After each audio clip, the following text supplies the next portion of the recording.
परवेज कहीं जज है इनका बेटा, मेरा भतीजा, उनका दोस्त है, उनके साथ लॉ किया। कहाँ है परवेज? वो क्या नाम है उस लड़के का? संतलाल। वो हाई कोर्ट में प्रैक्टिस करता है चंडीगढ़। उसके साथ 2-4 दिन गया, कहता उसका तो कोई लेवल ही नहीं, अंग्रेजी नहीं आती उसे। फिर परवेज ने ही कोई और रेफर किया, उसका नाम नहीं मुझे पता, उसके पास 3-4 दिन गया। फिर ये 1 महीने से कहीं नहीं जा रहा था। तो उसकी माँ ने, मैं दिल्ली से आया अभी 14 को, कहा कि ये अब खाना भी hardly he is eating any food, इसका करो। मैंने कहा देख सक दिल करो, वो है ये डिस्ट्रिक्ट में जज है इलाहाबाद में। मैंने कहा अब हमें इसे इसकी जान बचानी, कहीं ओवरडोज ना हो जाए। मुझे उन्होंने बताया, मेरी वाइफ ने, उसके कमरे में इंजेक्शन ये वो पड़े रहते थे हमारे पास, वीडियो शीडियो। हमें नहीं पता था हमें यहाँ काम आएंगी। उसके कमरे में कोई साफ करने वाला भी नहीं घुसता था।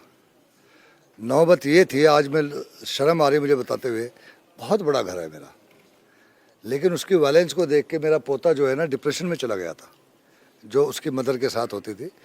तो एडजेसेंट, मेरे घर से एडजेसेंट मैंने किराए पे घर ले रखा है, 1 फ्लोर 60,000 में महीने में। तो मेरी डॉटर इन लॉ वहाँ रहती है अपने बच्चों के साथ, बच्चे वहीं मेरे घर खेलते खाते पीते हैं वहाँ, to avoid the violence in my house.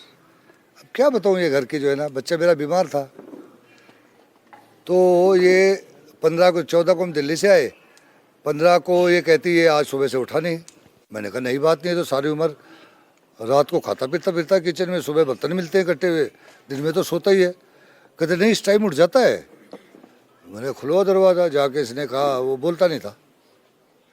माँ ने कहा मैं पुलिस को बुला रही हूँ, डी एडिक्शन सेंटर भेजूंगी, या तो खोल दे। खोल दिया, पढ़ के दरवाज़ा झाँका, मैं बिल्कुल ठीक हूँ, खाना खा ले। कहते नहीं मैं ऑर्डर कर रहा हूँ जोमेटो पे, बिरयानी मंगा ली। ये दिस इज 15। खा के फिर वो अंदर ही रात को जागा होगा। 16 को फिर ये शाम को 8, साढ़े 8 बजे मैं और मेरी वाइफ बात कर रहे कि देखिए अब हमें डर है हमारा बच्चा ओवरडोज ना हो जाए, इसको डी एडिक्शन भेजो। तो 8:25 पे, 8:30 पे मलेरकोटला फ़ोन किया मैंने। दरबार सिंह हम पीए है हमारा, लुक आफ्टर करता है, हमारा मैनेजर समझ लो, कि आप सुबह ही एक डी एडिक्शन सेंटर है जो मैंने सुना बेस्ट है, चिम्मा एक जगह है, चिम्मा सुनाम के पास। मैंने कहा आप उसको फलां आदमी को, यासीन गुगी को लेके वहाँ जाओ 6 बजे, और उसे स्टडी करके आओ कैसा है वो। मैंने सुना वहाँ प्ले फील्ड्स वगैरह भी है, और मैंने कहा उनसे बात करके आओ, जो उनकी फीस है मेरे से 2 गुनी ले, 3 गुनी ले, लेकिन मेरे बच्चे पे खाना बाहर से जाएगा। बस उसको अंदर रह के वो दवाई देते रहे उसे।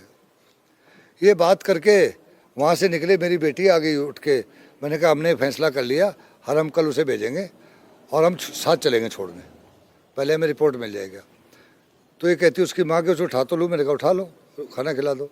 मैं अपने कमरे में चला गया, ऐसे सामने मेरा कमरा है, बीच में लॉबी है बहुत बड़ी, उधर उसका कमरा सेम। मैं अपने कमरे में बैठा, दरवाज़ा खुला, मेरी बेटी और मेरी वाइफ दरवाज़ा पीटते रही। वो 5-7 मिनट तो बोलता ही नहीं था। फिर उन्होंने धमकी दी तो भी कोई रेस्पॉन्स नहीं आई। फिर मेरी बेटी साइड से बालकोनी जाती है पीछे घूम के, घर के मेरे बालकोनी फर्स्ट फ्लोर पे, वहाँ देखा तो दरवाज़ा बंद था, लेकिन चटकनी नहीं थी जाली के उसकी। ये अंदर गई, अकिल वाज नो मोर। उसके बाद क्या सीन होता है आप अंदाजा लगा सकते हैं। हमें पता था, मुझे पता था, मेरी बेटी और मेरी वाइफ को नहीं था कि ये तो पता नहीं 2-3 घंटे पहले का हुआ। वहाँ इंजेक्शन की जो भी पड़े थे हम फटाफट ले गए हॉस्पिटल। मुझे तो पता था कि इज़ नो मोर, पोस्टमार्टम कराऊंगा। मैंने कहा इनको, मैंने फ़ोन कर दिया था। मेरी वाइफ पोस्टमार्टम नहीं, हमने अपने बच्चे का कराना। मैंने कहा ना, मैं पोस्टमार्टम कराऊंगा, नहीं तो हमारे दुश्मन कब्र खुदवा देंगे। आज मैं साबित हुई नहीं मेरी भविष्यवाणी। अगर मैं पोस्टमार्टम न करवाता बच्चे का तो मेरे बच्चे की कब्र खुदती। मैंने दिल पे रूह चली जाती है, वो मिट्टी होती है, लेकिन हमारे जज्बात भी तो होते हैं ना। हम नहीं चाहते उस पर मक्खी भी बैठे। पर मैंने दिल पे पत्थर रख के पोस्टमार्टम कराया। पोस्टमार्टम की प्रिलिमिनरी रिपोर्ट आई है, फाइनल रिपोर्ट आएगी, उसमें ओवरडोज इंडिकेट किया गया है। यहाँ इंजेक्शन वगैरह लगे हुए।